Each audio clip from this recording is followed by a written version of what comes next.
We do have guests, and this is so funny. So we were already just chatting away, and then we need to go live and stop talking to each other and start talking to you all. So GM, everyone. What's up, everyone? Going. And I think we need to zoom out a little bit so you can get the full view of these fabulous backgrounds we got rocking here. Very and we'll positive. Explain. Very, very optimistic backgrounds today. We will explain. We'll explain all the things. We're very excited for today. We're going to be chatting about Farcaster news, what the builders are building. And then we have ruminations from Quotient and Jeff Goldberg from Social Forensics, I think is the name of his business. And we are going to do some serious data diving today. It's going to be a lot of fun. So please jump in to one of our chats and share this around, share this on Twitter, share it on Farcaster, and we will be back right after this 66-second little intro. Welcome to GM Farcaster, bringing you everything from breaking news to spicy memes to the deep lore shaping this vibrant digital community. More than just a show, GM Farcaster is your digital third space where the community connects, the stories unfold, and the culture thrives. Whether you're a daily caster or just dropping by, we've got the latest buzz to keep you plugged in. So grab your coffee and let's dive in with your hosts, NounishProf and Adrienne, for another episode of GM Farcaster.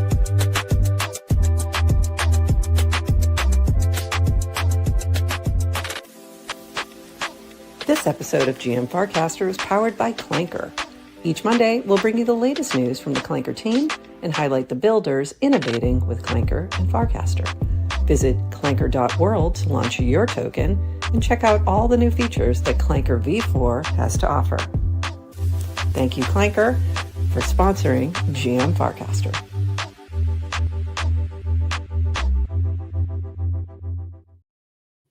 GM Farcaster. It is Monday, November 17th, and you are here with Adrienne and NounishProf for 29 minutes of Farcaster news, plus a chat with the folks from Quotient.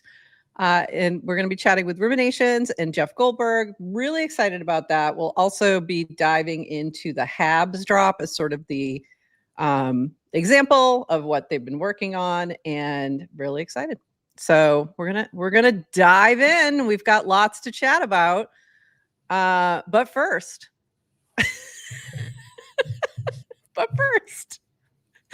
markets are looking great. But this was the funniest thing. So Michael Saylor actually tweeted this over on Twitter. And everyone went, "What the fuck?" Dude. You put yourself in a life raft and told everyone else to hodl. And all he wrote was hodl. Oh, yeah. Just hodl. That was it. And he dropped this picture and we're all like, dude, what are you doing? This does not encourage people to hodl. This encourages people to sell. What was the prompt? Exactly. I'm curious. I'm curious, Michael. I don't know what you were thinking here, buddy. How can you be an AI doomer when we get really like this? Absolutely hilarious. And then it just popped off, like everyone commenting on it. Did he comment and clarify or retract? I don't know if he ever did.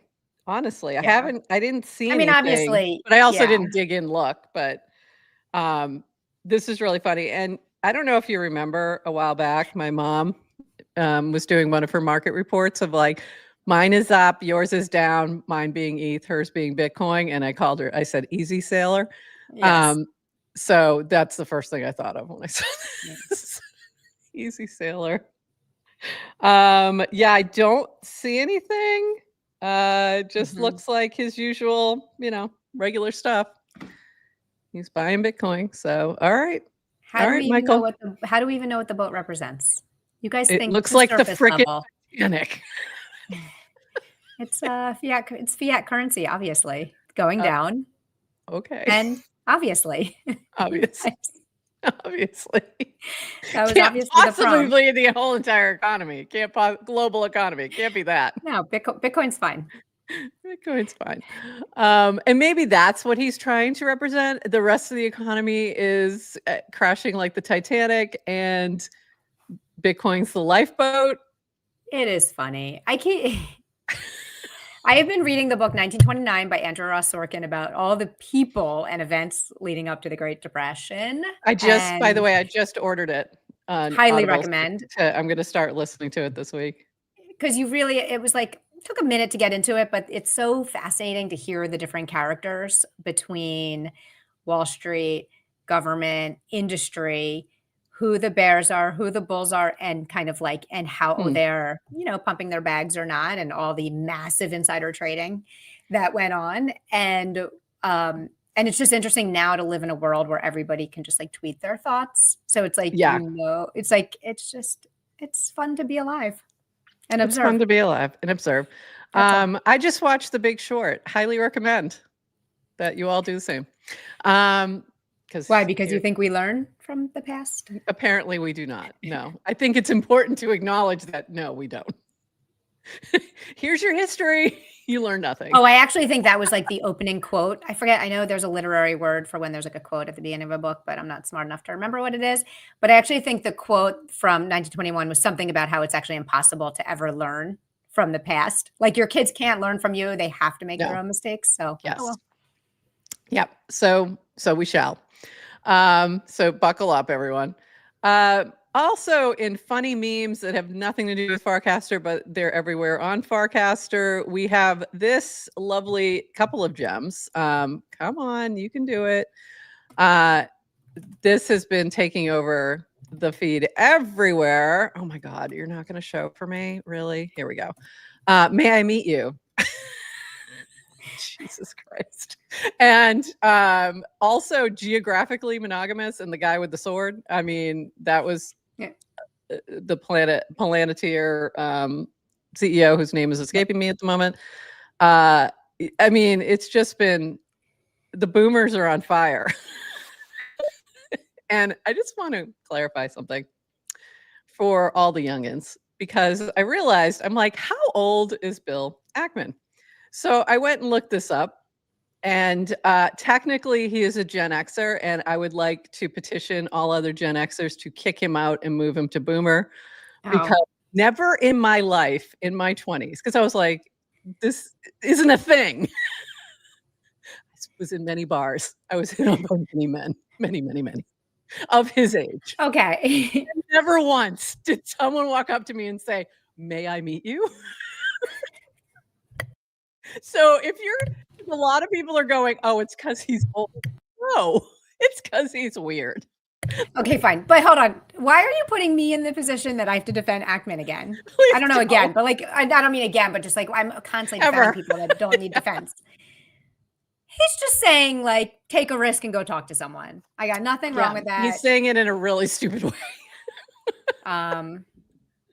That's all. Although I have been hearing just a lot. I just wonder, there's so much of this, like old people saying young people, there's something wrong with young people today. And I also just feel like that's what old people do since the beginning of time. True. And I'm not sure I always believe it. True. They're usually wrong. I mean, because they're going to do what they're going to do, and they're in a world that's completely different. However, I will say this: may I meet you will now work. It will 100% work, especially if you're at a tech or crypto conference. It will work now. It would not have worked ever in the past, ever. Like, there's no way this man, it may not, this man never actually went to a bar and said this to a woman. There's no way. It'll work to get a laugh. It doesn't guarantee a date. So just no, it doesn't guarantee a date, but it will definitely open up a conversation to anybody who's chronically online. So here we go. And then we, unlock a new meme format. I've seen the sword one many times, but also this, may I meet you, is now popping up, and they're taking his tweet and twisting it. And this was Samantha's version, which I enjoyed very much. I hear from many young men that they find it difficult to meet young women in public setting. In other words, the online culture has destroyed the ability to spontaneously meet strangers. As such, I thought I would share a few words that I used in my youth to meet someone that I found compelling. I would ask, what kind of candles do you like? So we're getting this a lot where people are just changing that part of it, I would ask.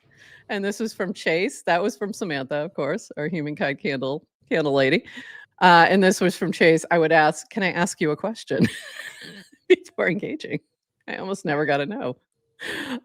It goes on, and I've seen a lot of takes on this, but I think Samantha's is still my favorite. What kind Samantha of candles has do you a like? knack for a copy pasta. She's really good at it, and this was a good one. Because But it's this is always what about candles, and it always works. Yeah. It always works. But I mean, literally, when he said, I would ask, may I meet you? And I was like, no, you never asked that because that's stupid. No, you didn't.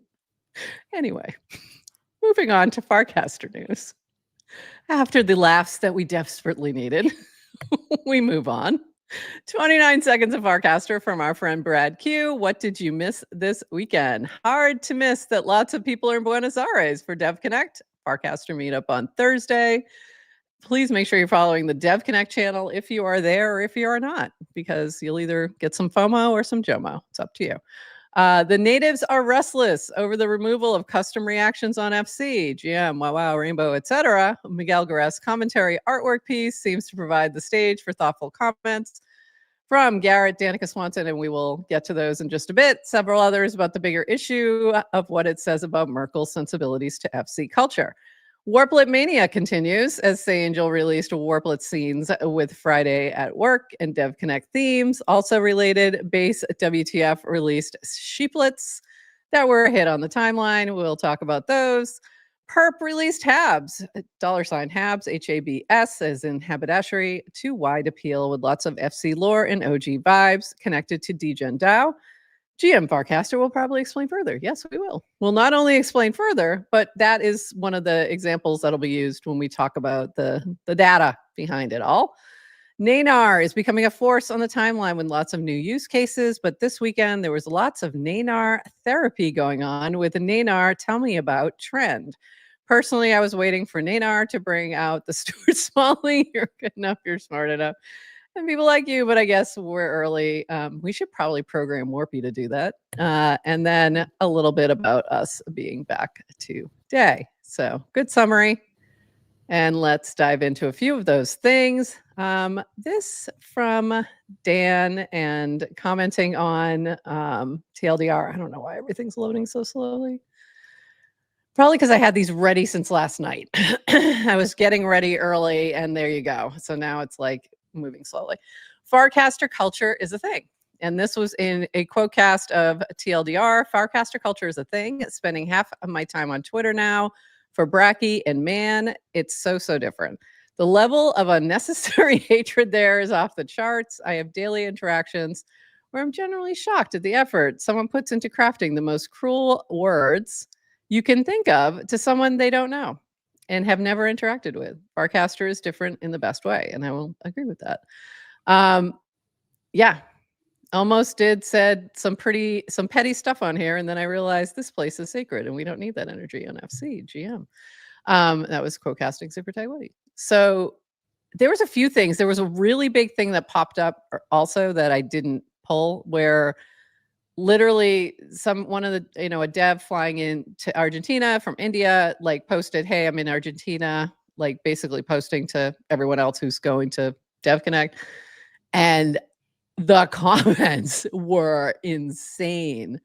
I mean, luckily he's making money off the racism. I mean, he's because of Twitter rewards, because like it was awful to see. And it did give me a lot of new people to block. So that was fun. Great. But like crazy. It was crazy. So I do appreciate that we don't see that kind of stuff very often. It happens because it's people, but less often here. However, let's talk about culture. So this is the piece that from Miguel Garres. So over the weekend, everyone realized that the custom emoticons are gone. I think this was really good art piece. I think it says a lot and it makes me sad. So for those who may not even realize, there might be people who've been on here like fairly newish, may not have even realized. A lot of people don't notice the emoticons. If you used certain things, it would change the heart, that is a like button, into something else. So if you started your cast with GM or GN or GA, it would turn the heart into that. It would turn it into a GM, etc. Same thing with noggles. If you put noggles anywhere in the cast, it would turn it into the nouns noggles, and a few other things like degen, rainbow, wow wow, the warplet, like those came FM. later. FM, they came later. So in the W. So all these things to me are recognition of culture. So it started with internet, like crypto culture, the GM, Mhm. and then nouns got rolled into that. I think I don't know when he added the nouns one, but I think it was before I got here. And I think it was around the time when he brought everyone over from, like, all the nouns folks came over. But it was here when I got here in October of 2022. They were already existing. And it was the thing I don't remember that. actually kept me coming back. It was because I thought it was so cool and it was so cute and it grabbed my attention, and it was something I told everybody about, mostly because of the noggles, but also the GM, because I liked both of those things. So, and then the other ones that came later came in response to a cultural moment within Farcaster. So, for example, like the hat for degen. Wow wow, from that moment where that all popped off. The W for warpcast, I don't remember when that happened, or why. And then rainbow is because I think Mike just asked for it. I think he just asked for it and Dan was like, sure. So, and then FM was related to higher FM and UFO. I think that was that moment. So we've kind of, like, to me, this is like exactly what this image is. It's just like, you're crushing culture, and it's really bothering me. So, thoughts before I dive into a few casts about this? The only thing I'll say is, the only thing Dan has said about it is he took them out because they're glitchy. Generally, I find that hard to believe. Yeah, I'm having a hard time with that one. If I take them at face value because they were glitchy, fine, whatever. Like, but I think I need more explanation of glitchy. But I was just surprised because I get the, like, hey, one of the things I think that makes them super talented and successful as a product team is this, like, crazy laser focus on and like kind of it's like narrow focus and searching for growth. And if there's things Mika, okay, if there's things that are kind of dragging you down and causing drag and adding technical debt and glitch, like, I'm all for cleaning those up as you're searching for growth. So if I take them at face value, fine. What I was most surprised about, and I want to take my feelings out of this, but people really do care. Yeah. About, like, and something as little as, like, oh, a custom emoji. If we still had a leaderboard, I would have shot way up, because the number of comments that I had on mine when I was like, what the fuck? Where did it go? Well, you don't have a leaderboard. I know. But if we did, and you don't have a trending feed, and you don't have animated PFPs. So, so mostly I'm just kind of confused because I am on Farcaster because it's a social app. Yeah. And I think social features are cool. I think it's really cool to be connected globally to all these, like, interesting people around the world who all kind of share some common sensibility, interested in crypto, generally builders, so it's, people have feelings. Yeah. Yeah. And that's Symbio. Yeah. It honors communities and moments that help this place survive. Yeah, exactly. And so, okay, it might be glitchy. Maybe something happened with changes that they have made. I would like additional explanation if that is the reason, because usually the two reasons they take features away is, one, it's technically no longer working the way it's supposed to. So we've seen that happen with the animated PFPs, for example, where they were actually causing a problem, I think mostly on Android, but it was something they just couldn't fix.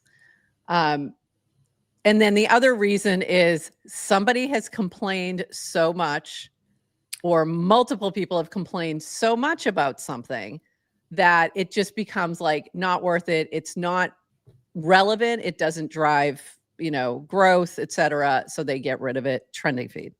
That's trending feed.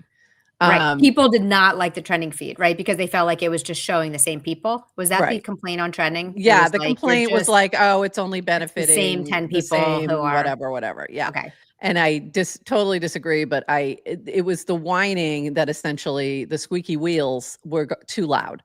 And they just were like, this isn't worth it. This is a distraction. So to me, this feels like it's more in that category. But I will take Dan for his word that something's going on. I would just like additional information to explain what, how, when, because these have been with us since I joined the network for over 3 years. And Dan has always been transparent. Yeah. And when he talks and he communicates, I've never gotten the sense that I don't trust what he's saying. No. Like, he's trustworthy. But this happened to be a weekend. He just said very little about it. Yeah. And I think he was just probably busy and offline and didn't, follow up, is my guess. I think he's got several young kids and a family. And he's, hopefully he was enjoying himself this weekend and not just hiding because we were yelling at him. I hope you had a good weekend. I mean, that's... my guess is he was just busy with the family and is like, you know what? I'll deal with this on Monday. And that's perfectly respectable. So. That's perfectly understandable. I do think, I do like all the conspiracy theories that have popped up, like Merkel trying to get us to switch clients. Like, maybe. This is funny. Wow. Yeah. Yeah. That's okay. So that is the essential problem, is that it's not one thing. It's many things. And this might be a straw camel situation. That's what it feels like. It's coming off. Yeah, like the reactions, whatever, but it's additional of other things. It's like one more freaking thing. Again, if you're churning off a Farcaster to go use a different Farcaster app, great. Great. Yeah. Right? Like Farcaster wins. That's great. Yeah. So if you're churning to go somewhere else, like, I don't know. Yeah. But it doesn't make me feel good. And I had very visceral reactions to this. So anyway. It is funny. I rarely actually have feelings about things because I'm pretty good at separating. Yeah, you're very good. My emotional feeling to any algorithm or platform. Like, fool me once, shame on me. Fool me twice. No, fool me once, shame on you. Fool me twice, shame on me. So I won't do it. It just, I won't attach my I'm unfortunately not as able to do that. I am able to rationally look at things and realize that I'm being irrational. I fully recognize that my response to this is irrational. Was irrational. I fully recognize that, but I still feel it. Yeah.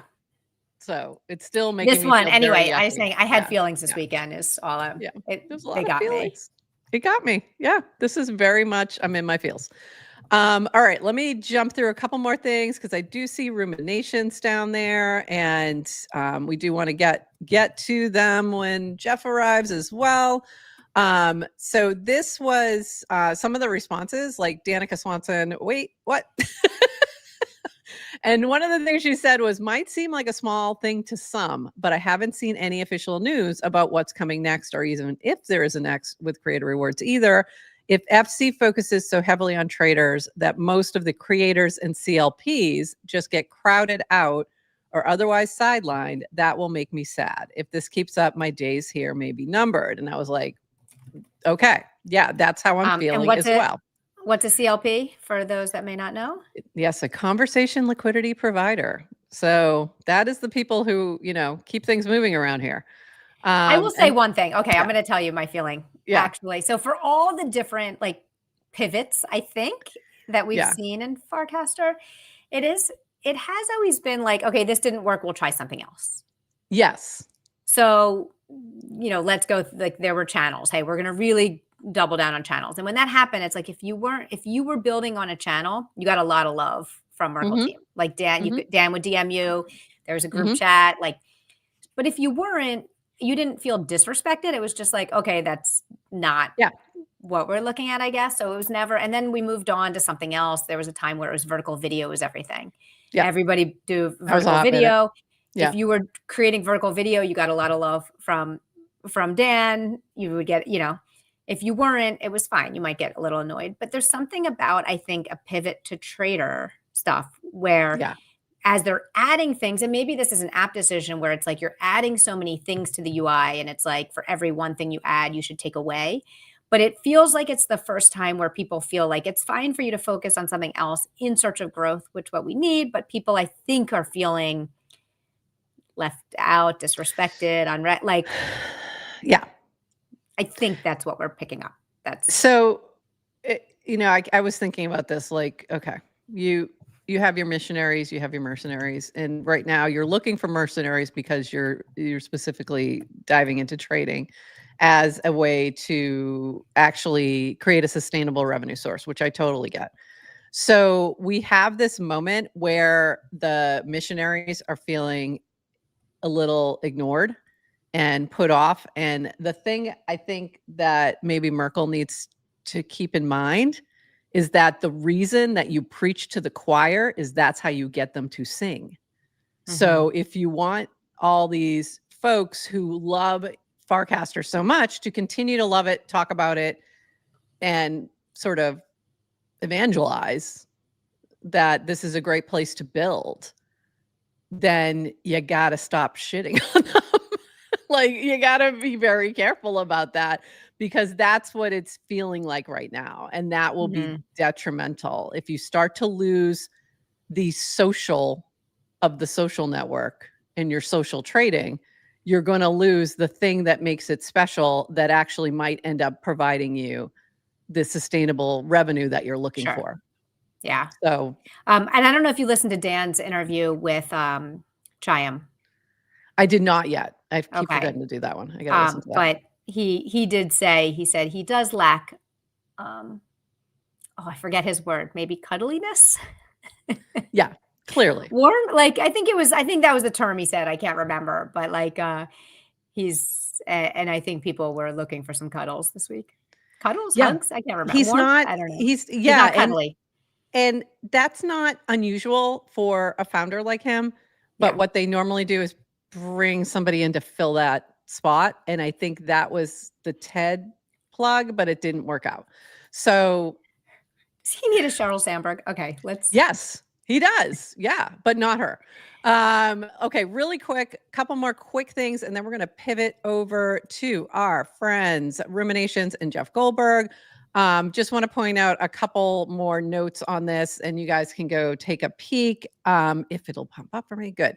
This is from Garrett. Farcaster continues to take away the fun features, custom reactions, animated GIFs, and I don't think DWR values fun as much as he should when thinking about priorities. I understand that trading features and performance are key priorities. I support that, but taking away the fun things that we have acted as social glue is a mistake. So same kind of thing we're saying. Really quick, let me circle back to this. We'll come back to some of this other news after we chat with our friends down there. Let me open up some other links for them. I was thinking we were going to get through all that before they came in, and I don't know what I was thinking. I don't know why I thought that was even going to be possible. You asked me for feelings. We had a feelings. I know, and I did want. So I always go longer. I mean, we could seriously talk about that for a while. Yeah, we could talk about that for a while. I just want to pull up some of the stuff from Perp and Wake and folks. Okay. Well, you're doing that. I'll just share my. Here. While you're doing that, my favorite conspiracy theory is Dan just purposely does things to get us to talk.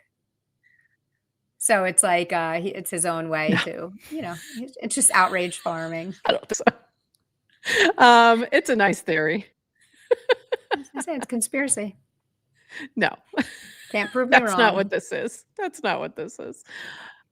All right, let's bring up our friends Ruminations and Jeff Goldberg. We are going to talk about Quotient and also the Habs drop, which was Quotient used. So welcome, Jordan and Jeff.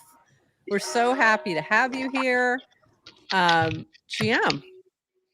And even though if you type that now, you will no longer say GM. Anyway.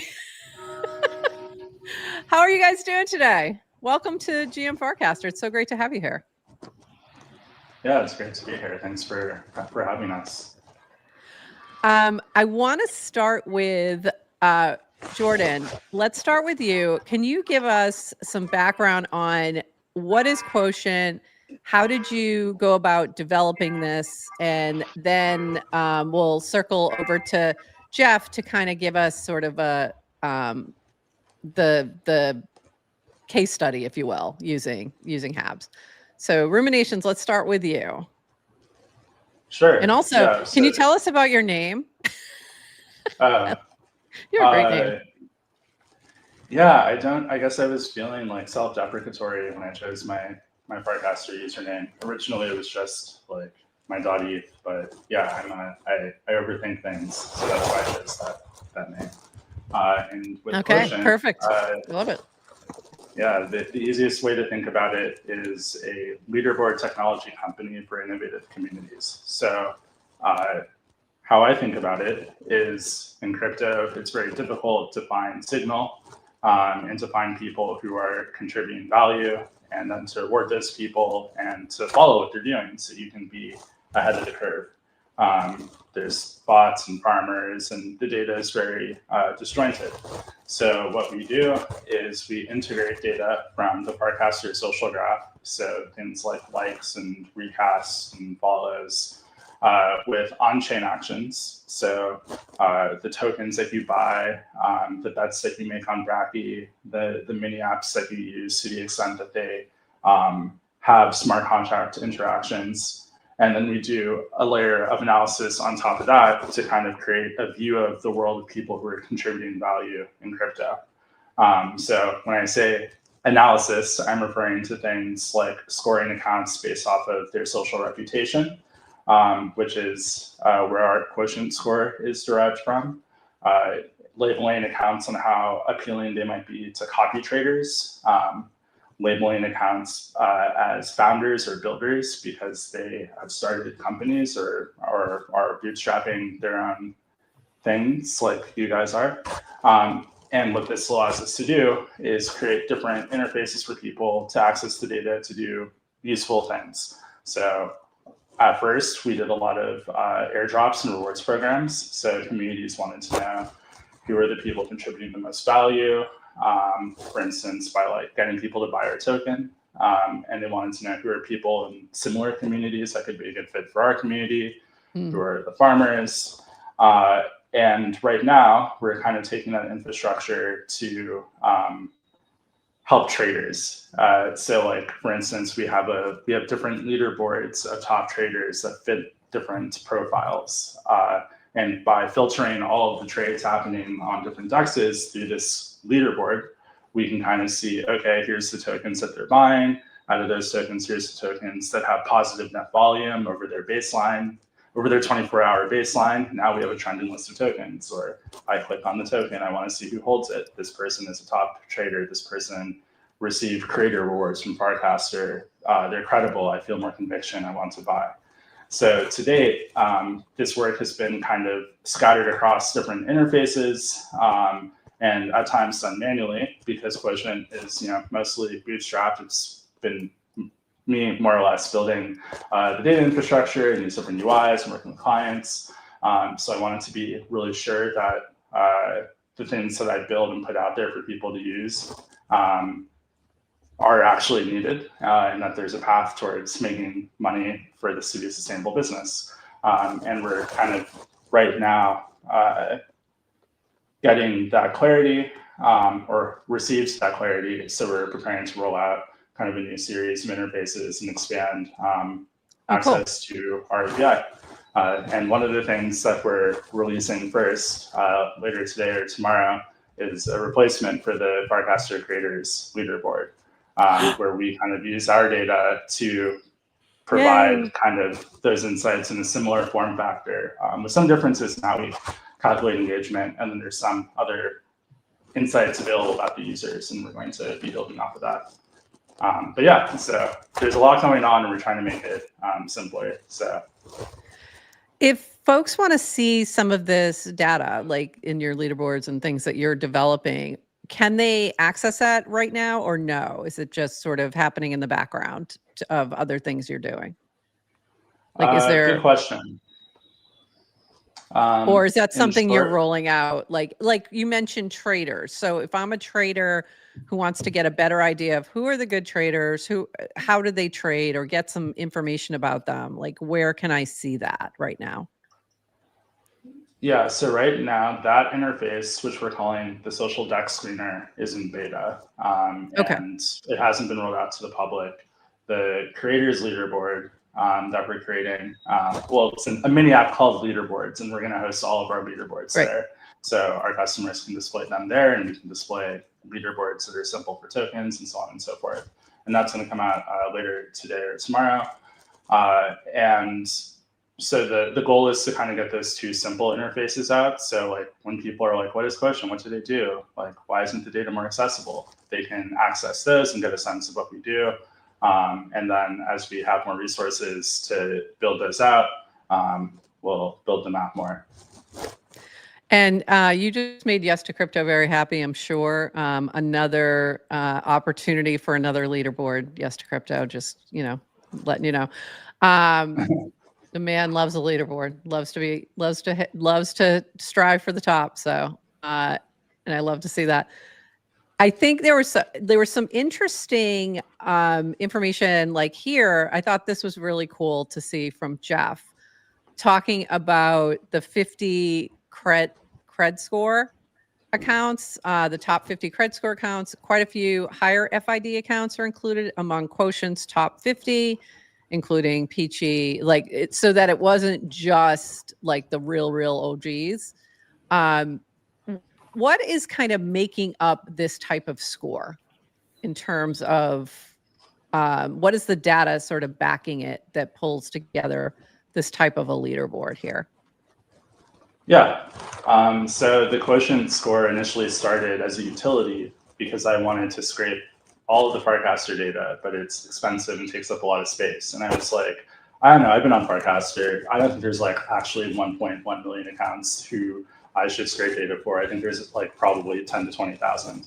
So as a shortcut, I was like, I'm gonna look at everyone who has received at least 10 interactions from someone with an FID below 10,000, because my understanding was that those people were kind of hand curated. And by doing that, I reduced like the number of accounts to look at by 30 to 30,000. And then I created a little score, and I was like, oh, like these scores are actually pretty useful. That's interesting. And as Quotient kind of progressed, I realized that this was like a kind of niche to establish ourselves and put something out there that was relevant and fit a form factor that people were used to with NANAR score. So it's evolved a bit from then. And the process is basically, first, we kind of hand select a group of accounts that are reflective of the different niches within Farcaster. So developers, creators, founders, traders, etc., who are like paradigm cases of people who are relevant and incredible within their niche, like everyone on this call besides me. And then we have this graph that looks at all the different interaction types on Farcaster. So like likes, recasts, mentions, replies, quotecasts, etc. All of those have a weight and a direction. And then we run kind of a modified version of the PageRank algorithm that starts at our like set of trusted nodes and then follows those paths out to different people. So like reputation in this algorithm kind of propagates out from the most trusted records. So what this leads to is like an outcome where, say that Dan doesn't follow me. He's never interacted with me, but he interacts with Christopher a lot, and Christopher followed me and interacts with me a lot. Then that influence from Dan propagates down to me. So yeah, So it's almost like just, almost like a way, almost like Christopher is sort of vouching for you in a way. It's almost in their own way by just interacting and like with that, because he has such a higher score or whatever. So that makes sense to me. Yeah, exactly. And then we have kind of added some safeguards to reduce the impact of farming, which I won't get into like all of them because don't tell us. People will try to game them. They But I will absolutely say will. that one of them is like engagement farming cast will follow some templates. So if it's like, good morning, friends, and then like an image of coffee, like we won't count engagement for that cast. Or like something base blue square, right? So there's things like that that are more like subjective. And then there's some other safeguards that we put into place. But we're going to be kind of upgrading that framework. Like it was really more of a marketing thing, like a utility that we decided to use as a marketing thing, and isn't really what developers like need. People need kind of more granular scores and tags. Like this person has a high social score, but a low trader score. This person has a high trader score, but a low trader score. This person won a QR auction. Like there's all these different segments that people kind of want to layer on top of each other to make a decision. And we're going to be doing that. But before we do that, we're going to kind of make our existing scores available to everyone. Like they're already kind of available to developers through an API, but we're going to put them on Dune and like do a little write-up, and people can experiment with them and criticize them and so on and so forth for us to incorporate into the platform moving forward. I thought this was interesting too when you were talking about Faye. So this is a cast from you, Ruminations. When you're looking for traders to follow, it's important to look beyond P&L and trading volume and monitor people with high social influence and awareness. And I think awareness is an interesting word. 283 wallets connected to Farcaster accounts participated in the Faye crowdfund, a mix of the usual suspects and some lesser known accounts. You had to be early to be eligible, spotting Wiz, lay out the vision on the feed, follow account, join Discord, etc. People with high social awareness saw this, got in, read the materials, set alerts to make sure they could get their contributions in on time, got in, and now are up bigly, or they were when this was written. Let's just say that. Without having to frenetically scroll through a feed and watch charts. So I think that's really interesting in terms of the way you're thinking about this. I like the idea of awareness, where this is how the social network actually can influence, or not influence, but inform the trading, is that if you are paying attention to what the signals are that people are sharing, and you're looking at those who are have like a higher reputation score, a quotient score in this point, in this situation, it's going to be a much higher signal. You might catch on to something. It could lead to really useful information, and everyone's always looking for alpha. And where's that group chat? Well, the group chat's right in front of you. It's been here all the time. It's like literally everything that happened with Faye was totally public. Like there was anyone could have joined in that Discord. You just had to be following Wiz, or paying attention to him. That was sort of the tweak, or the folks who were following him and were doing the same thing. Right. So there's like a little bit of a cascading effect. So I think that's really, and you can see that repeated over and over again for different things. So, and I think we'll see that more and more. Like Habs was another one where, folks who were paying attention probably picked up early, and others who weren't maybe missed out completely because they just weren't dialed into the right folks. So it's an interesting way to look at it and think about it, because I am not particularly a big trader in terms of volume at all, but I might hit on some things just because I do like network very well. Like I'm terminally online, so I'm paying attention to a lot of things because of this. So at least if it's Farcaster related, if it's, you know, in other ecosystems, I may miss it completely. And that I think is normal. Like you're going to be dialed into certain ecosystems and others you're just not, you know, as you can't pay attention to absolutely everything.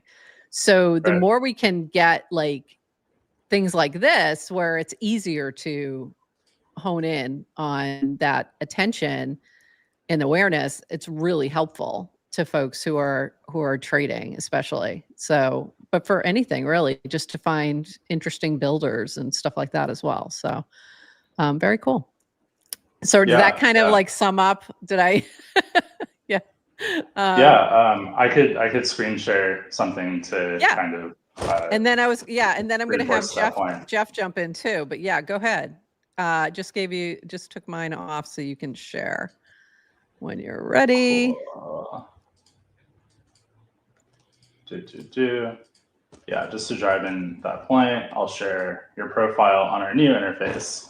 Okay.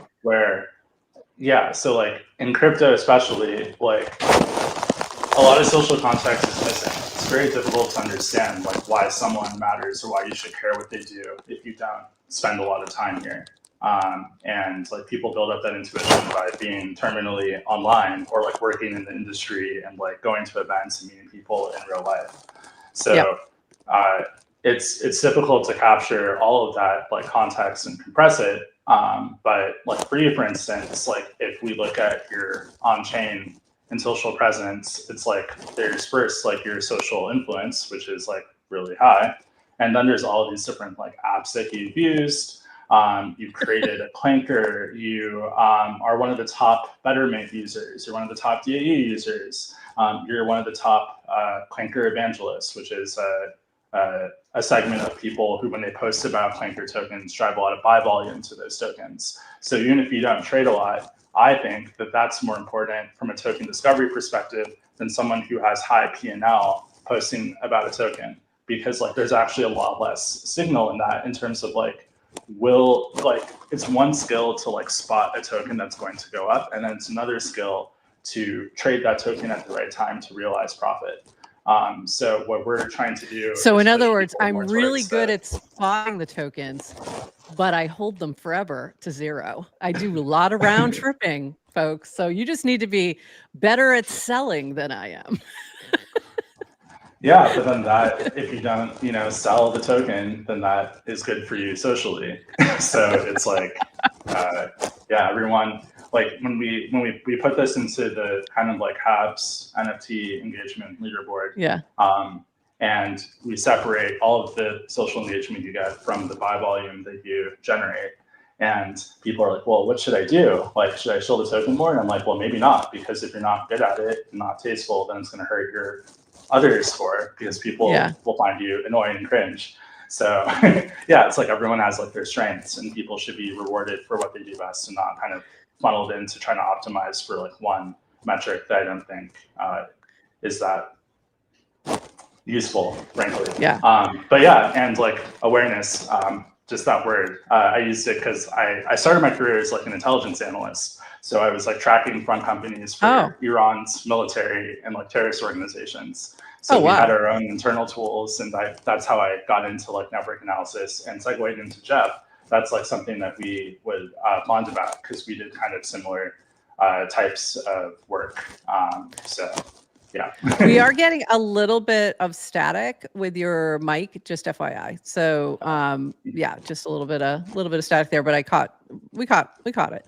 That's really interesting. I didn't realize that was your background, and that makes sense how we connect to Jeff. All right, and let's slide over to Jeff to talk a little bit about some of you're doing some really cool data mapping, and I know in anticipation of the Habs launch, there was a lot that you did there to kind of work through that. And I thought, by the way, looking at the Habs site that you guys have, where it's tracking the amount of buy that happens based on somebody just talking about the token is really interesting. Because again, like I've bought very little of the token in comparison to whales and things like that, but I'm still getting like credit for folks who buy just because they saw something I posted about it. And literally could just be like, hey, this launched. It isn't even necessarily like, hey, you should go buy this because it's going to give you generational wealth. It's nothing like along those lines. But I thought that was really interesting as well. Jeff, why don't you jump in here and just talk a little bit about data mapping and how you're sort of demonstrating these connections that are then being brought into Quotient. Sure. Would you mind switching things over so I'm able to screen share as well? Because I probably will pull up. You should be able to. Yeah. Let me go ahead and do that. Give me 1 second. Because Jordan, Jordan pulled his off, so you should be good to share. And let's see. Are you seeing my screen here? Yes. Not hopefully. yet. So click the present or invite, and it should bring it up. Okay, 1 second. Sorry about that. Well, let's getting prepared. So yeah, social forensics has been around since 2018, and hopefully you're seeing my screen now. I am now. Yes, now we got it. There we go. And our core focus is segmenting social audiences that has two sort of main use cases. One of them being marketing, and the other one being sort of the identification of platform manipulation. Something that you may have seen me in the feed refer to CIB, or coordinated inauthentic behavior. That's sort of an industry term. So yeah, like it's the two prongs of what we do. One is marketing, so that's like a good one. It's not sort of dark and always bad, whereas the other one sort of is a little bit, you're dealing with a lot of bad actors, I would say. So how did social forensics come about? In 2017, I was really annoyed with Twitter. Somebody had bought a bunch of fake followers to my account. And, back then I knew some folks that were pretty senior at Twitter. I reached out to them and, hey, this happened. Here's why I'm upset with it. Don't worry about it, Jeff. Our systems kind of over time will remove all of those, inauthentic accounts. If I wanted to go buy Jordan 5,000 fake Twitter followers, I could do it really easily. It would cost me under $20, and, he would all of a sudden be very popular on Twitter. At this time, however, when this happened to me, it was annoying because I was doing work as an influencer. I had about 100,000 followers across Periscope and Meerkat, 2 live streaming apps. So, my mindset was, hey, maybe I'm pitching a brand or an agency for some business. Somebody else could say, hey, you don't want to work with this guy, Jeff, and use the fact that all of a sudden my Twitter account had, a bunch of new followers overnight, and they could kind of maybe use that as like a proxy for my character, right? So that's why I was sort of annoyed by it. Back then, I didn't know how to do any of this mapping, so I hired somebody, and this map sort of was a product here. And, so I mentioned how I was doing a lot of live streaming. That's why you can see the purple and yellow communities here, purple being right here, yellow being right here. These are the 2 live streaming communities. Again, these are all my Twitter followers from 2017. The orange section is all ad tech focused. I had spent a number of years working in ad tech. Blue in the center is sort of just more social media focused more broadly. And what sticks out like a sore thumb is this disconnected group of dark green accounts here on the left. Now, it doesn't mean that because these accounts are all disconnected from the rest that they are all inauthentic. For example, within this dark green section, there could be a buddy of mine from high school that isn't connected to Meerkat or Periscope or social media or ad tech, for example, right? But generally speaking, these were all inauthentic accounts. This is sort of like the genesis of how social forensics got off the ground. If you look at an account like this one right here, this iSocialFans, it's kind of in the middle of the purple, the Meerkat, and the yellow, the Periscope communities, because similar to myself, iSocialFans was streaming on both of these live mobile streaming platforms, therefore kind of functioned as a bridge between those 2 communities. So transitioning now into Farcaster, this is a map that was sort of released. Let me just make it bigger here. This was a map that was released last week. And this sort of is a nice segue into Quotient. Right. In this particular map, you have 16,000 accounts, each of which has a minimum Quotient score of 0.5, or at least did at the time when this data was collected. That was November 2nd. So sort of the exercise here is we have 16,000 accounts, and we want to kind of quickly get an understanding of these accounts. By default, it's before you go any further, Jeff, let me just ask this really quick question. You mentioned that the Quotient scores of 0.5, and this might be actually a question for Jordan, I'm not sure. But we also talk a lot about NANAR scores, and that's more related to how spammy you might be and things like that. How are these two connected in any way, or are you Yeah, so is it informing the other kind of no, thing? it's a great question. And the reality is if we're dealing with Nanar's user score, if we're dealing with Quotient's score, if we're dealing with OpenRank scores, and OpenRank has Oh, OpenRank's another one. Yep. two different scores. I think a lot of people lump all three of those scores as sort of meaning the same thing. But to your point, if you look at how the definition that each company provides for these scores, they're slightly different. So they shouldn't really be thought of in the same regard. One thing that I like with regards to Quotient versus Nanar or OpenRank, I think that Quotient's algorithm does a nice job at sort of capturing recency. So, like when Murtaza came onto the scene, for example, and was sort of growing pretty quickly, it would take him quite some time to kind of really climb the leaderboard with regards to Nanar or OpenRank, whereas with Quotients, he could do it in a much sort of faster fashion. I think there's a lot of value around that. So yeah, I would just kind of call it to attention that. Now shifting back over into this map here. So we have these 16,000 accounts, but we want to sort of understand them, what's going on with them. So by default, the account colors are set to community. And I haven't labeled these communities, but as I'm kind of going through some of these additional account colors, keep in mind that we basically have a split down the middle here. And then on the left-hand side, we have two different, there's a top and there's a bottom, right? So if we switch it now to Farcaster ID, the legend's going to change. And now as sort of your FID increases, the node becomes darker. So it may not become clear during the screen share, but I encourage you all to explore this map on your own. It can't be done via mobile. It has to be done via desktop. But sort of what you will see is on the left-hand side, it's much lighter. So more of the new accounts are on the sort of the left-hand side, but particularly up here. And we can see that by sort of using these icons. Give me a second. Hopefully this cooperates. It's a heavy data set. So I can now click this, and it's showing me only the accounts that have a FID of 5,000 or less. And then we can sort of go here. Adrienne, you're gone. Sorry. Bye. Now it includes the accounts that have FIDs that are 25,000 and below. And we can see it's all kind of towards this top left, the top left community, this light blue one, right? So you can kind of, the point here is on the right-hand side, you have more of the accounts that have FIDs that are like 1 million and above.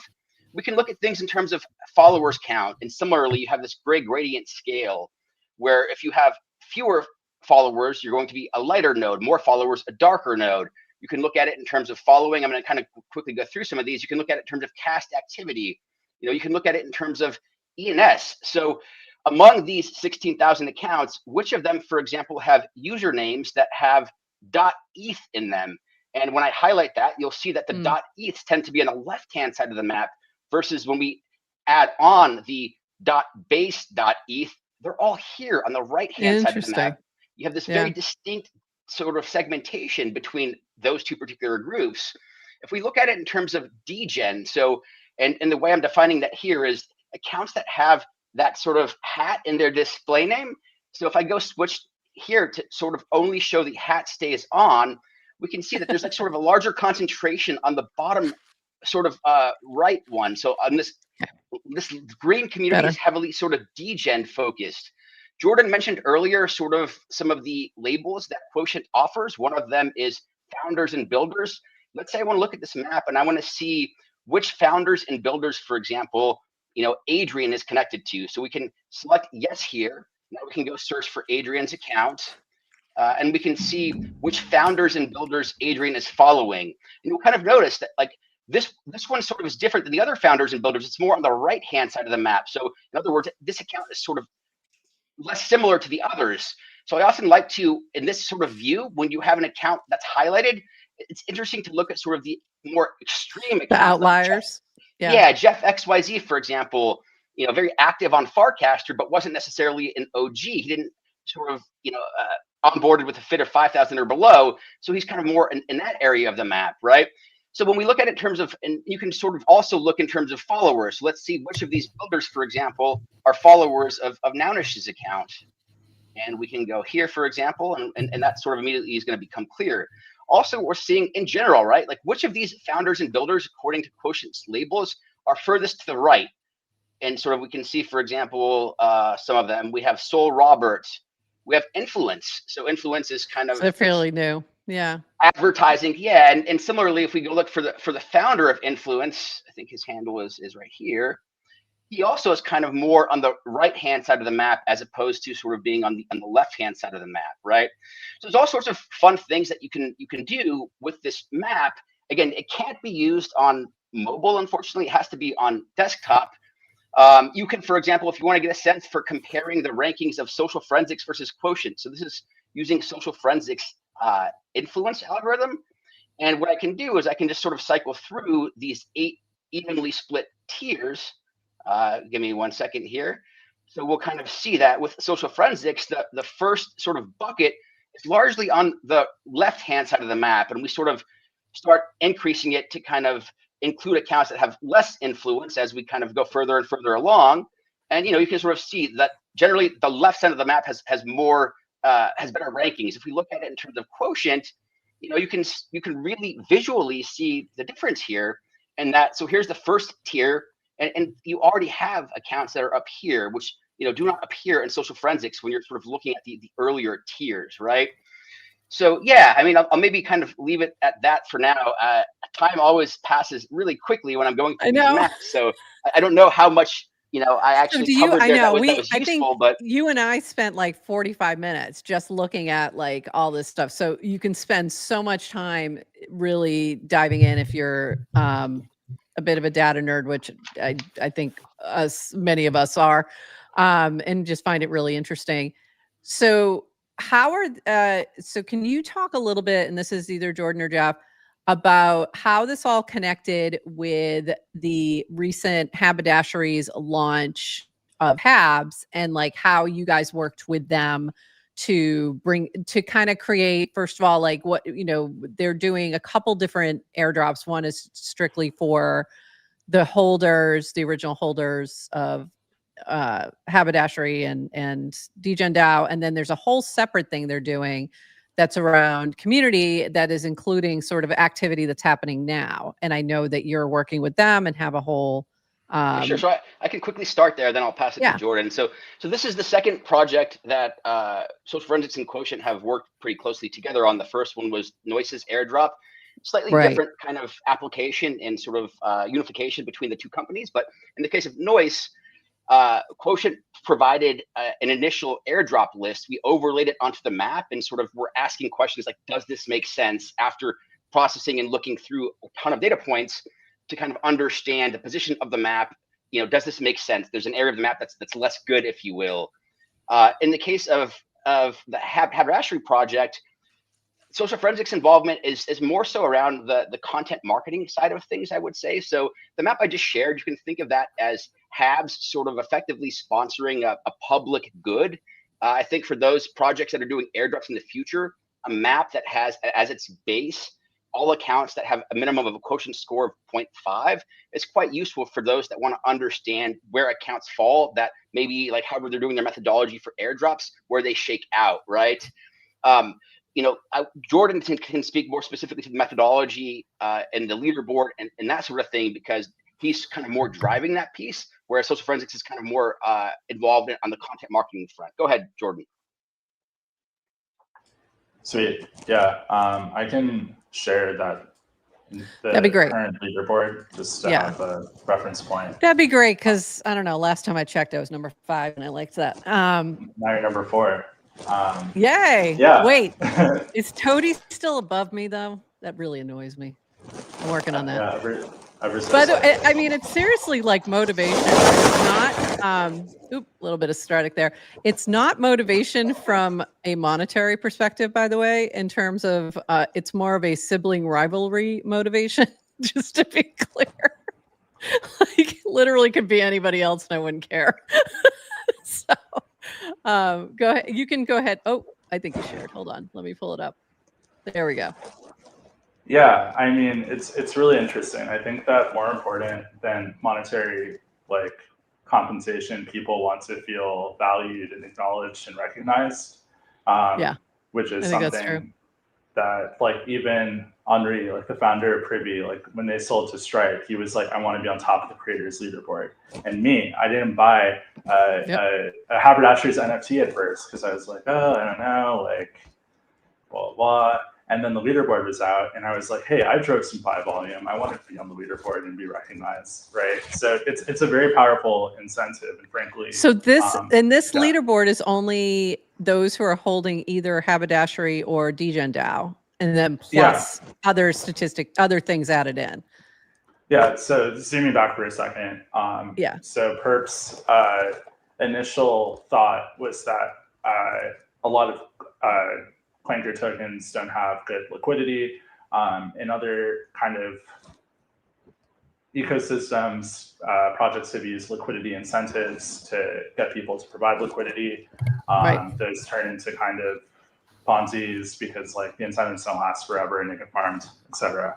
And Perp was like, oh, well, we could use social engagement data to reward LPs and give them a boost for depending on how high their score is, in addition to what they would, like the baseline that they would get without such rewards.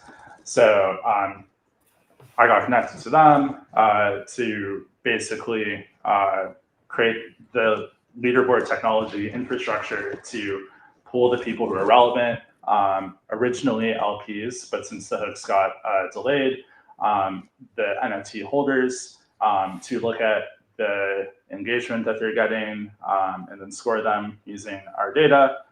So there's kind of like a raw engagement score. There's a momentum score. So we look at like your week on week change in Quotient rank. And so you get a boost if you go up a bunch, and you get a penalty if you go down. So this is designed to kind of benefit smaller accounts. So because smaller accounts, it's easier for them to have like a good week and be higher, right? Whereas we don't want like larger accounts like coasting and eating up all the rewards. So like I'll pick on Jesse. So like Jesse, it's a great, like, he doesn't mind. Yeah, he doesn't mind, right? He's busy building base, but he's not active in Degen haberdasher in Degen community. So you shouldn't be on top of the leaderboard just because he's Jesse. It's like a form of rent seeking, right? So there's that social element, and then there's kind of the buy volume that's being activated by their posts.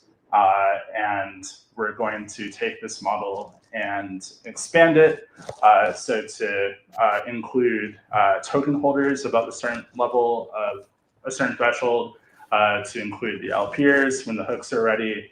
And then we're talking to Perp about expanding it to other kind of projects within the Degen DAO community.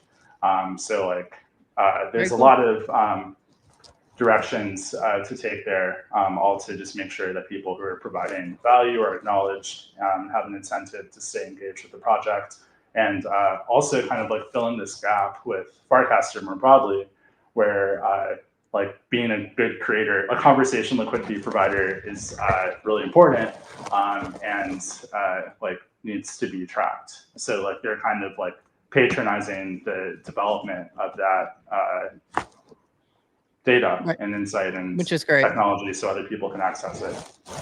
And for those who aren't familiar, and we'll dive into this a little bit after we're done chatting. We'll dive into this a little bit more through Perp's message about this. But for those who don't know, like Degen DAO was originally created to provide liquidity for Degen. So that was the first use case. That's what happened there. And then it went on to provide, grants to certain builders and, work to do this. Haberdashery was the second one to allow more people to come in and be able to, again, provide some additional liquidity. So that was the first use case of Degen DAO and haberdashery. So it makes sense that with this, they're, kind of re-up on that. So this is the first leaderboard where it's only going for 2 weeks, I think. Is that correct?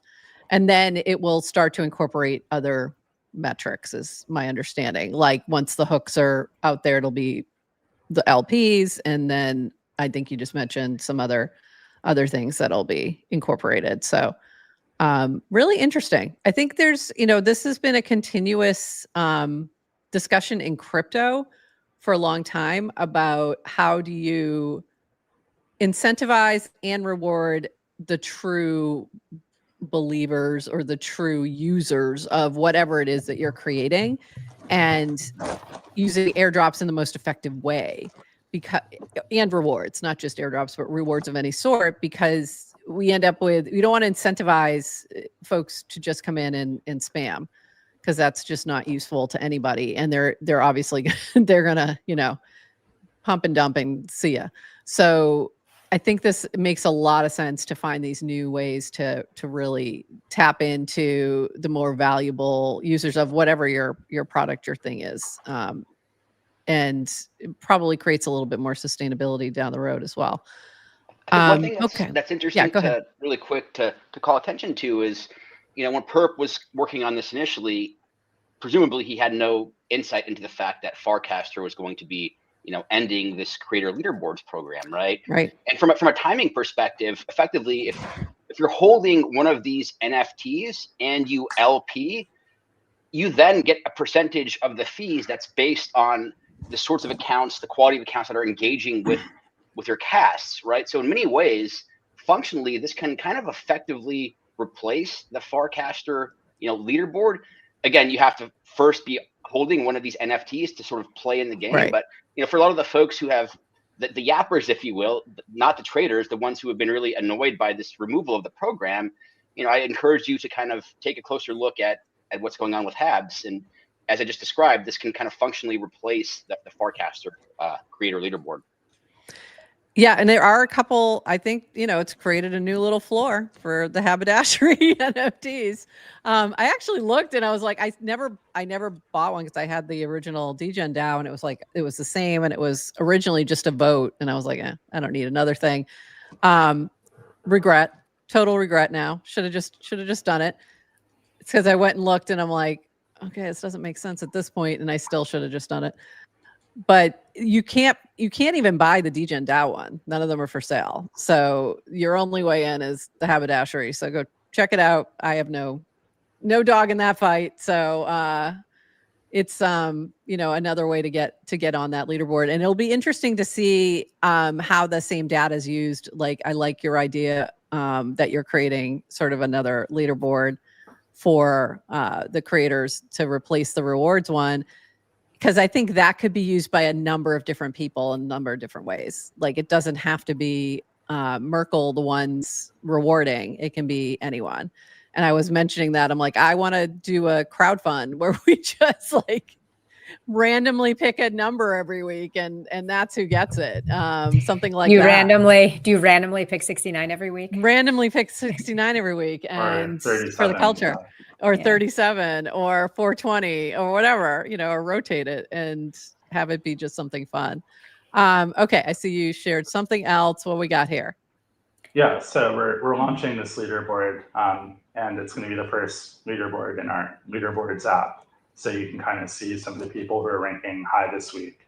But I just wanted to bring that up, and the idea of replacing the leaderboard, because like we're launching a token, and one of the principal uses of that token will be rewarding the people who appear on our core leaderboards. So one of them is creators, one of them is traders, founders, token evangelists, some other categories. So there will be rewards flowing to those people through Quotient. So you said there's going to be multiple categories, so different rewards for different categories of yappers, if you will. Is that the way you're looking at it? And just all of the different kind of things that provide value to the ecosystem and that we use when we're delivering our analytics to customers. So for instance, I'll just leave it at that. Very cool. Very cool. I think this is breaking news, by the way. I don't know if Jordan shared that publicly anywhere, that you guys are sort of releasing creator leaderboard to replace the Farcaster one. So yeah, breaking news here on GM Farcaster. This is very exciting. It was pretty opportunistic. We had a mini app before, but you know, you have to take advantage of opportunities to get attention and advance your narrative, and this is one for us. So we'll be doing that. There we go. Now we're official. Nice. I was like, didn't we have a breaking news banner? I just had to recreate it. That's exciting. That's very exciting. So when are you launching the leaderboard and the new token? to go with it? The leaderboard, like hopefully very shortly. The last thing that I'm working with Saltorius from Laser on is like the embed for the sharecast. But yeah, so hopefully later today or tomorrow. And then we're going to add leaderboards for some of our clients. So like DJNDAO and just a generic one for tokens. So like a page that has trending tokens and where you can click into a token and see like a leaderboard that takes into account how much the people hold and how much they gap essentially. But yeah, a little break from the other app, which is a big lift, but yeah. Yeah, very cool. I'm looking forward to seeing that, obviously, because I saw my name a little bit up there. So, you know, Where is mine exactly? Excuse me. Where are you? I don't know, but this might get you inspired. Nowhere to be seen. What are you launching a token on Clanker? Or yeah, we will be clanking. Fantastic. Are you working with? There we go. Are you working with the Clanker and Merkle folks on that launch? I hope so that we can get you spotlighted and all that kind of fun stuff. Yeah, we started the conversation. Okay. I think the position that we've been in Quotient is like there's certain people like Jeff who are like very interested in this topic and very like motivated to look into what we're doing. And then they're like, oh, this seems interesting.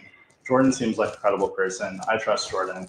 But for other people that I haven't worked directly with, it's like, well, what is Quotient? Like, you guys don't have a website. You don't have an application I can use.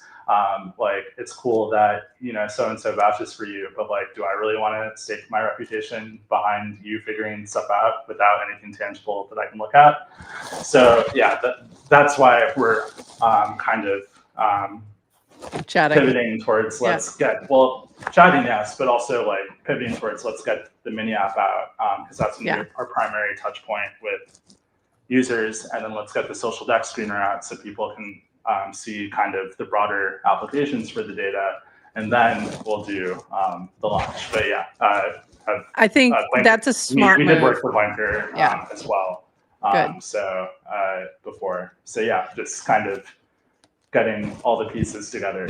But yeah, I think that's a smart direction. I really do, of like build the thing first and then launch the token, because it gives you a lot more tangible footprint. So folks know where to look. They know how to verify once it, you know, that it's legit and all that kind of stuff. So I like. And also, just get a sense of what we're going to offer, because we're not like you know, Dune wizards. Like, we're not going to do like analytics for your DeFi protocol. We're not going to like help like bear a chain or some other kind of entity that isn't like aligned with our focus, which is the intersection of like where are people creating value on chain and doing innovative things, where there's also kind of open social data and on-chain data. So kind of setting people's expectations for this is who we are, this is what we focus on, these are the types of insights that we deliver, can kind of attract the right people to participate early on. Because I don't want to, I want to have kind of an aligned community, you know, I like that. I mean, I think that's really smart. And I also don't think there's it's better to take your time and get it right than jump into like a token launch. So yeah, I love this. Anything else that we missed or didn't touch on that you wanted to shout out before we wrap? And then we're going to do a couple more news things, because this is it for us this week. And then we'll wrap up the show. But before we let you go, anything else that we may have missed or should be on the lookout for? We got a lot of alpha during this. This is very exciting. Love it. So just look for the next thing. Just keep it. So make sure you're following and have notifications on for ruminations is what I would say. And I guess I would just, since I had the opportunity, a lot of people in the ecosystem have provided a lot of support to Quotient, like Jeff, Perp, the Sky Castle folks, like a very kind of like wide range of people. Like, although I work by myself, like I have gotten a lot of support from the community. So, you know, thank you for having me on, and thank you, Jeff, for, you know, connecting me into this opportunity. And I'm excited to, you know, build more visibly for more people. Love it. Jeff, any Before- other last? Yeah, I just wanted to sort of like, in the minutes before Jordan and I joined, there was this discussion around, you know, Dan not being so cuddly in the feed. I think I'm probably less cuddly than Dan in the feed, but I'll leave it to you guys to make that decision. Just a smidge, Jeff. Jeff, you're one of these people that, like, if you've met Jeff, and I don't mean that you have to have actually met him IRL, but if you've met him like like this, on a video chat or something like that, I can take a lot of what you say online with a grain of salt because of that, because I've met you and I know you. So it becomes like a different way of a different lens to sort of view you through. So you may not be cuddly, but we really love your data. My elbows are very sharp. Yeah. You were a wrestler, right? You were a college wrestler? Ah, there we go. Correct. It tracks. You've been a little, I think you've been softer. You've been more cuddly of late than when you jumped. We like this version. When you jumped onto the scene. The weather's getting cooler, so cuddling is nice. Jeff, may I meet you, Jeff? In the beginning, Dad and I butted heads quite a bit in the feed. Then I sort of got to the point where I was like, "What's the point? Like, what is the point of this?" Yeah. So. Exactly. I learned from Jeff. Because we have a similar background and we're very critical people, and we like look for problems. And I was like, oh, like the auto follow list, like this place is so like nepotistic. I hate it. Blah blah. And then I was like, I don't think that's going to resonate well with people or wouldn't be any friends. So I'm going to try to maintain a low profile. But yeah, it's like the anger, I forgot the Key and Peele skit where Obama has his anger translator. Like, yes, I feel that with Jeff sometimes. I'm like, oh, I'm glad someone said that. But that's funny. Love it. I love it. Thank you both for popping on. We'll definitely love to have you back again somewhere down the road with, you know, when we have another cool thing to dive into. I love the data. Jeff, did you post the thing that you were just showing so that people can like dive in and look at it themselves? Is there a link to that somewhere? Yeah. So if you scroll down on my feed, it's maybe less than 10 casts down, but it's maps.socialforensics.com/Farcaster_Nov 2025. Just find it on my feed. I'll find it. That way. Yeah. How about that? I'm going to find it. I'll throw it in the show notes. It'll make it very easy to find. But yeah, you should definitely check that out yourselves so you can really dive in a little bit more, find yourself in there, like just poke around. It's very interesting. So thanks so much to both of you. Really appreciate you popping on. And have a fabulous rest of your day and your week. And we're looking forward to seeing the new leaderboard mini app. Same to you, and thanks for having us. Yeah, thank you. Yeah, you too. Thanks for having us. Bye-bye. Have a good rest of your day. Bye. Thanks to you both. Super interesting. So interesting. We've got a couple more things we need to just touch on real quick. And before we get too far from this topic, I want to just circle back to the HABS launch really quick and just put a pin, just like, you know, top that off real quick. And we did have this launch last week. This is something, as we mentioned, DGen DAO is doing. It's going to be a bigger thing than you may realize. It's not just limited to those who are holding DGen DAO tokens or haberdashery. It's going to be much bigger than that.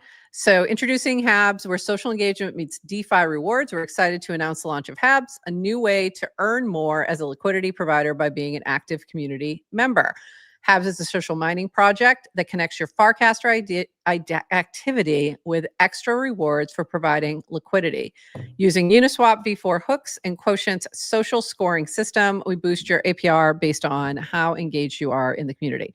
This goes on to a lot of detail. So if you want to learn more, please go to Perp's account, PURP, and you'll see more information about that, or go into the DGen DAO channel. And I liked this from Wake. This was really helpful.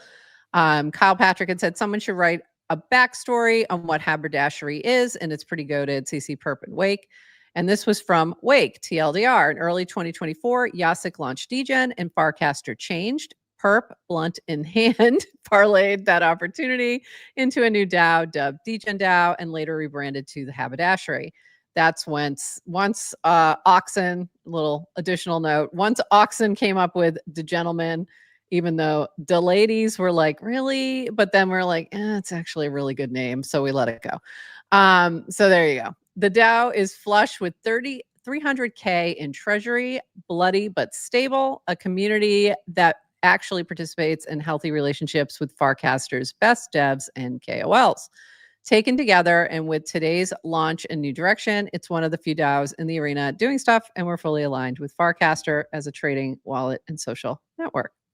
So really interesting to see this sort of all play out and come full circle, but this is something that's been around for quite a while.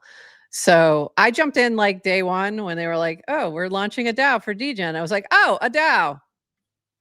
In guess how many NFTs I bought? You get one guess. 3. Yep. But kept them all. So easy. So easy. All right, moving on. I'm not in any of these. I'm not in any of these things. This is not my world. This is my thing. I will try all the things. This is from Yasik, and I'm not going to read this whole thing, just the beginning, and you can dive in. A lot of people have been asking what actually makes DGen different from other Farcaster clients, and the honest answer right now is not much yet. That was intentional. The goal for the first release was to get a clean, fully working base client into people's hands instead of spending months polishing something in a vacuum. So he goes on to talk about this is when the real work begins. So you can go check it out, ask for an invite, and check out the new DGen client. Moving on. You had posted about this. Thesis. Going back to DGen client when he's talking about like, oh, what's it different than Farcaster? And a lot of people ask that about Farcaster versus the base app. I know, I don't know if we talked about this on air last week or separately, but just kind of like don't compare base, or just on the feed, not to compare base app to Farcaster, but to compare it to other alternatives. Yeah. But I think one thesis like that we've talked about, even when it comes to meme coins, like why do meme coins have any value? And then you think about kind of communities and different brands. I think there is a future where people want to use apps for like slightly, like they don't even have to have that many different features, but if there's slightly different aesthetic, let's say one has a rainbow button and one doesn't, that might be enough for you to use that client. Breaking news. Very well might be. Erica just announced Uno has rainbow reactions. So I just think that gives weight. Or can I have all kinds of reactions? I'm sure you will get more. But in terms of like, it's like these subtle things that turn the app into experiences and different kind of communities. So I think like, why is it different, and focusing on features may be the wrong question. And I like his approach of like, just make it on par, like just make it an app and then expand from there. Yeah. And the DGens will use it, and then you see what they want. Right. And then you kind of build for them. Build for what you're, And I think we're getting a lot of different interesting takes on clients right now. Between, Base has its own flavor. Zapper has a very, very trading focused, where it's almost pulling out a lot of the social. So it's very different. And so all of these have a little bit of different. Bonds is, I think, great for power users who need to schedule and things like it's good for yappers who need to reply to a lot of people, all those kinds of things, which I really need to start using that more. And I need to check out Uno. I still haven't gotten on Uno because I couldn't get on when they were early onboarding because I had issues with my phone. So I'm hoping I can get on there soon. Because well, luckily, you know people. Erica, I need access. Yeah, but there was a while they weren't letting anybody else on, so I wasn't on yet. So we'll see. Okay. But I need to start using these other things more often, so I get used to breaking my habit here of being only on Farcaster. This is really interesting. You were responding to Woody's "You should have a sound," and he talks about sound as being. He's talked about this before with sound logos or sonic logos and things like that. You know, the sound you hear when you open up Netflix and stuff like that. So I loved your response here. What's your sound? GM Farcaster Sounds, our theme song, which was created by Super Tight Woody, released as CCO, and NounishProf chose it because it has a flamingo in the name. Not exactly. It's about No? me. It's It more than is? that.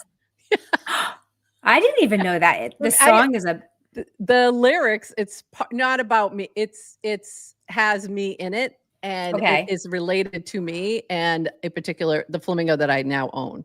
So it's wow. Okay, it's so not it's really not just about a me. It's flamingo. about my noun. It's your Yeah. flamingo. Okay. Yeah, it's my flamingo. It's my All right. it's a whole thing. There's a bigger lore Okay. there, but it's yes.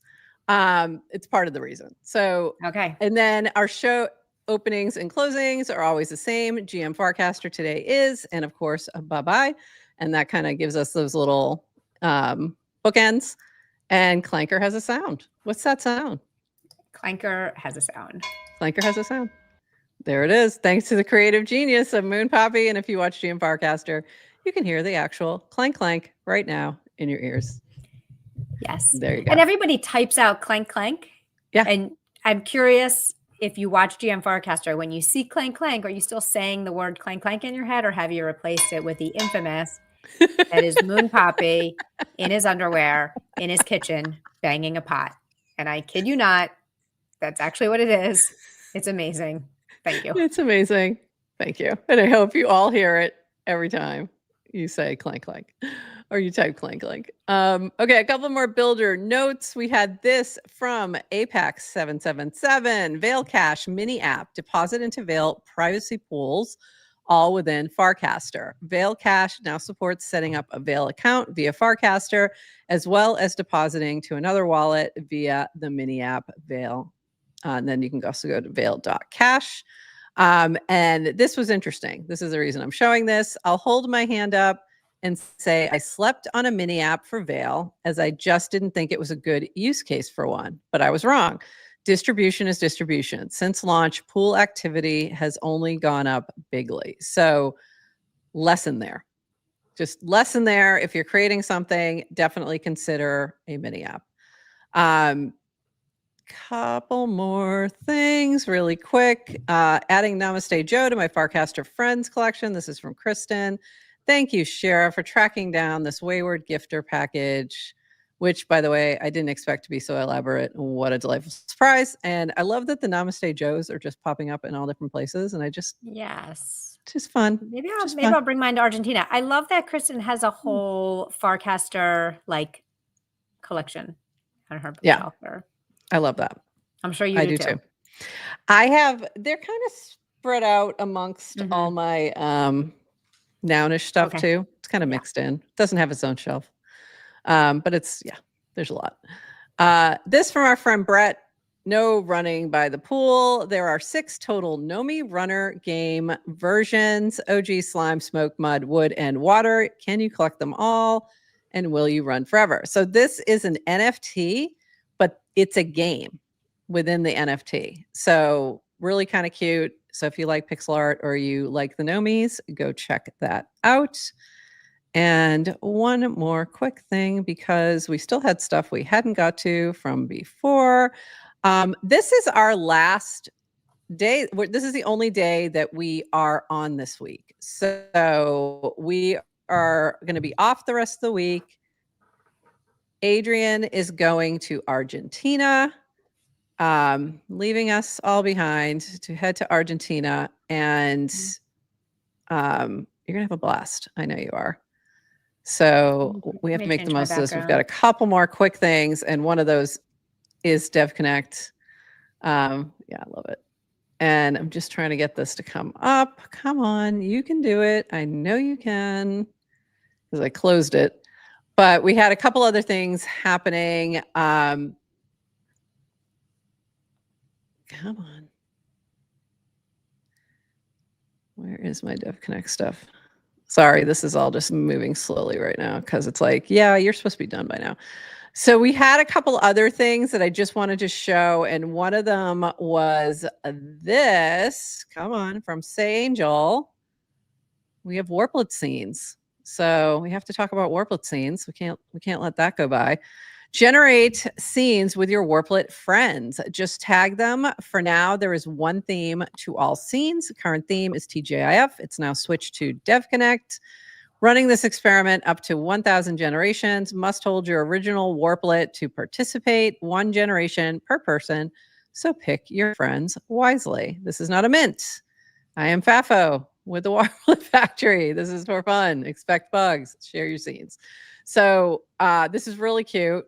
And our first one, I don't know if this is my first one. I had a couple. I did a TGIF one, and then I did a DevConnect one. And the TGIF one, we were crying. Let me see if it'll come up, which was hilarious. So the TGIF had everybody in an office with cubicles and computers, and all the computers in our scene have down only happening. Oh, this is the other one. This is the DevConnect one. So this is the current one, and you can go add additional folks. So I just added you and Linda, and I love that I'm facing this way because I'm not even going, and you two are this way. It's kind of funny. And then this one, we're both crying because the markets are down, and I'm like, but why is Adrienne crying? She doesn't even look at charts. Like, it doesn't make sense. They're like, well, she's crying because you're crying. That might be it. I'm empathetic. That might be it. And then we had sheeplets from base WTF. This is crazy. These are just crazy. So your PFP becomes a sheep. So this is funny. The sheeplets are here. Farcaster Pro only. DWR told us to love the warplets, but like Linda said, they're kind of ugly in a cute way. So we made something even cuter to balance the ecosystem. Open the mini app to meet your custom sheeplet and join the flock. Meet your sheeplet, mint, and let the ba begin. And it's just they're really funny. So go check that out if you haven't already. And then lastly, we have a lot of stuff coming out of DevConnect. So this was, I think this is happening today. This is Nouns Fair in the Ethereum, in the DevConnect Ethereum's Fair area, I believe. So this is probably happening now. So go check that out. And then also we had an app town hall. I think this is also, I don't know when. I am so confused with the time zones, but it's soon. Sometime it's tomorrow. Tuesday. The app town hall is tomorrow. Yeah, but what time is it there now? I don't know. But it's Tuesday, 10 a.m. in Argentina. Yes. So go check this out. This is from Chaskin. A very happy Friday with exciting news to share. Oh, go ahead. No, I'm just going to give advice. Like if you're at DevConnect, follow the DevCon account on Farcaster, or I think it's EF DevCon maybe on Twitter is the name. I think so. Yeah. But there's also a DevConnect channel, and there's a DevConnect app. And if you've gotten a ticket, you've gotten links, you've gotten emails like with links to the app, and follow along. So follow along, but this is from Chaskin. We're hosting the first Ethereum app town hall together with Nouns, Octant app, Aave, ENS domains, and PoApp at DevConnect this week. This is not a marketing event. In good old town hall fashion, the teams are pulling back the curtains on their operations and sharing their roadmaps in this open forum. So this is a state of apps and Ethereum. So go check that out. I think, is Linda going to be there also? I think she was going to be there as well. I think so. So go check that out. And also follow the DevConnect channel. This is where you're going to see everything that's happening. If you're at DevConnect, please be adding things here. Because Adrienne's also got a fun little thing she rigged up for this to all be flowing into the booth. So there you go. So very cool. Lots of FOMO, lots of JOMO. Looks like everyone's having a blast already. There was already the Uniswap Cup. So that's already happened. Congratulations to that. So lots of cool things happening. So go check it out. And Adrienne, did I miss anything? I think that's everything. We've been going long, but we had a great guest today. So, all right, that's it, everyone. It's been fun. We will not be on for the rest of the week. When do you get back? I don't even know when we're coming back. We'll tell you later. I don't know what's going on. We'll be back next Monday. Okay. I wasn't sure when you were coming back. So I wasn't sure. When are you returning? Okay. So we will be back next Monday. Until then, everyone, have a lovely week. If you're in Argentina, enjoy. And we will see you next week. And until then, everyone, bye. Thanks for joining us for this episode of GM Farcaster. And thank you to all our partners and HyperSub supporters bringing this episode to you. Follow the GM Farcaster channel for all the latest updates and add our mini app on Farcaster and the base app. Until next time, bye-bye.